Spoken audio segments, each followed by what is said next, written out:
letting go of the things that I held on to because I thought that's what I needed to feel safe or to feel worthy or to feel loved or to feel seen or to feel desired.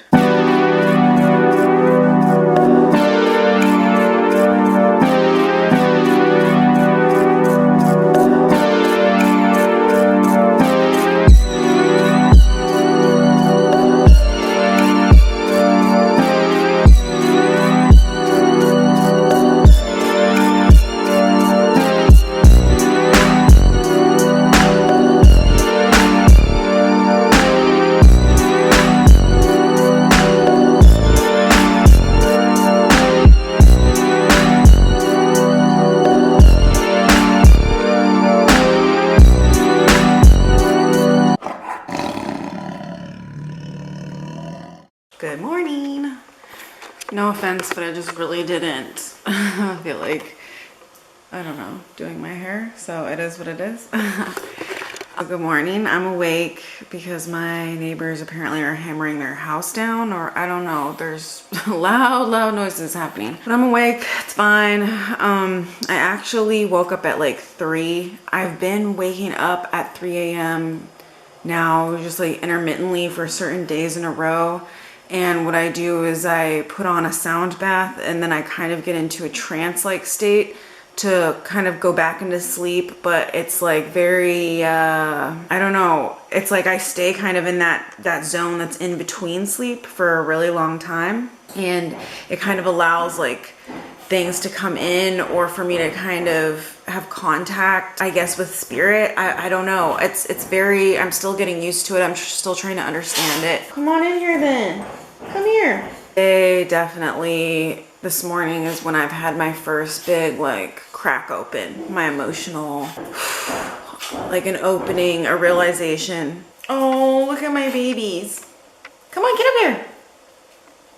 Come on, get up. They've been extra therapy lately, huh? Aren't you my little therapy angels?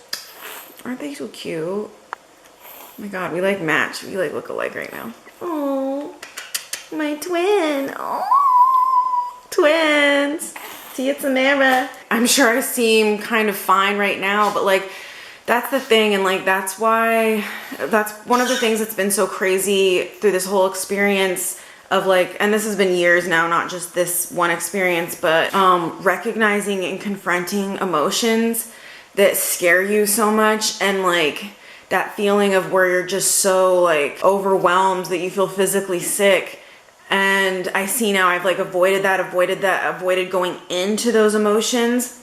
But like once you go in, and yes, it's very dark, and yes, it's very troubling. Like even this morning, just to give you an idea, like when I woke up at 3, it's just like I woke up with this feeling of deep, unsettling doubt and deep feelings of unworthiness, just like, just kind of like radiating throughout me, instead of like saying like, oh, like go away, or finding a distraction, because I really don't have any distractions right now. I have to say, okay, take me into it. What is this? What is this? Tell me what this is. Take me into it. And when I'm first in it and first seeing it, it's horrifying. It's terrifying. It's a nightmare. It hurts. It's painful. The crumbling of your life. Isn't that crazy? Isn't that crazy? I'm sitting here like kind of like laughing about it and saying that I feel relief from it. Because at the time, it literally feels like you're looking at your life and just being like, wow, so like I have nothing and I am nothing. These assholes. Don't they know I'm on a spiritual quest, the bastards? My tummy is rumbling. I have been thinking about food a lot lately.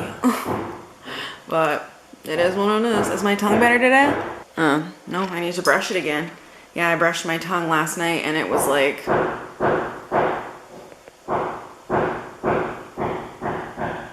Okay, well, I'm waiting for them to stop with their hammers and they just won't.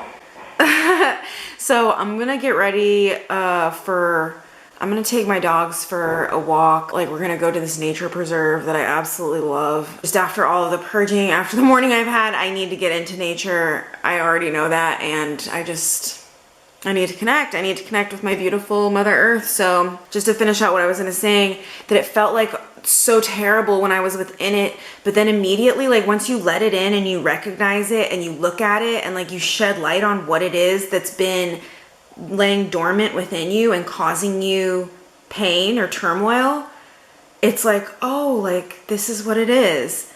And like once there's light on it, you feel relief. Like you feel relief because it's like finding the thing, like finding the root of the hurt, finding the source of the pain. Now I feel a sense of relief. Like I don't feel like $1 billion and like I want to go tap dancing through town.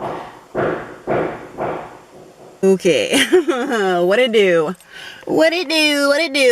Okay, so yeah, immediately when we left, or like when I started driving, it started raining. The house, my dogs are like shaking, like they're terrified of what's gonna happen. Look at him. Nothing bad is happening. It's all good. It's just whenever we go in the car, they don't like that. So yeah, it started raining, but now it's kind of drizzling. I don't want to take my camera. I don't want to take my phone. I don't want to take anything with me. I just want to like listen, chill. I want to listen to the sounds of nature, and you know, if we get rained on, we get rained on. But hopefully this will be a nice little nature time. Jax. Yeah, wish me well on my nature purification. Okay, I just got back from my walk. Yeah, I'm processing a lot. I'm integrating a lot. One really valuable thing that I learned before and during this time is that darkness, or what we perceive as darkness, things that have been suppressed, things that come up, that those aren't negative things that need to be cleared or that we need to like cancel out. It's like all of that needs to be integrated so that I know how to overcome it again. So I know how to work with it. It's not the point of like stamping something out. Even though I feel like this is kind of, I've essentially like put kind of a rush on my I don't know what you would even call it, the opening of myself, the death of myself, not my ego, but like the death of my past self. I am putting like a bit of a rush on it, but like even so, it's like I feel this feeling like, you know, you can't speed through this. You can't just hurry up and get through it and move on to the next thing, and then like, because that's still focusing, like that's still putting my focus on the future. That's still saying like, oh, like in the future things will be better. In the future things will work themselves out, and that's where I can enjoy myself. When like my job right now is to be in the present moment. And to, just like I accept when my present moment brings me bliss and joy, I have to take this in as well. It's tough. Coming to terms, coming full circle, coming to an understanding of myself, it's tougher than I ever had perceived. The good news is that I'm keeping myself grounded as possible in this season of gratitude. I feel really blessed that even though I do feel the energy of the holiday season, just like the past few days I've been in contact with people. Wait, is it the past few days? Maybe a couple days ago. The days are kind of blending. With people who just have that holiday spirit about them and who have a spirit of kindness and gratitude, and that like always just makes me feel my gratitude, you know, like even though I'm not really, in a lot of ways it feels like I'm not in the holiday season, I feel like I'm taking the best out of it, if that makes sense. Even though like, yeah, would I like to be around friends and family, because that's pretty much, you know, in my adult life, like when you get past that point of like a kid wanting toys, to me that's the most essential part of holidays. That's the only part I really cared about, is being with the people that I love and just enjoying that. So to not have that part this year, just underscoring the gratitude that I have for having people in my life who love me, if that makes sense. It's just kind of underscoring my gratitude, which is weird because, I mean, I always knew I would be spending this holiday season alone because of just the way that my husband's schedule, like, I figured it out. So, like, I knew last year when we were together for the holidays here, and we just barely moved into this house. We were so new to Spain, and we were just kind of getting into the groove of things. And, you know, like, I knew that the next year, this year, I wouldn't have him, and I wouldn't be with my family. This isn't really what I've expected it to feel like. Like I said, it just keeps making me feel more gratitude that even though I don't get to have those people right now in the ways that I want them to be here with me, or, you know, in the ways, like, if I could have my perfect holiday, or whatever you would call it, my perfect unification, although that can't happen, I'm grateful to even have that love to feel that way. This gratitude season for me is such about the little things. Such about the little things, bits of joy that's sprinkled throughout this season that has nothing to do with food or drink or parties or your friends and family, like all of the jovial celebrations that we think of. I'm still picking up, I'm still grabbing the most useful part of that. I still get to enjoy and have access to those feelings in a way more simple way, in a really enjoyable way. And I'm just happy and grateful that I am in this position, because the more that I'm going down this road and seeing how much needs to be cleared out, I'm just grateful for the chance to do this, to be able to clear, to be able to integrate, to be able to see things in the light, to finally call forth things that have been dormant for so long, knowing that this is making me a different person, knowing that this is kind of the process of the me that was never me dying away. And see, that's what I'm touching on. That's why it's emotional right now. I'm emotional because even though I have a certainty about the life I can create for myself when I'm operating from my true self and from a place of loving myself and trusting myself, I know that on the other side of this, that's all better than I've ever wanted. But like, allowing this part of myself to die,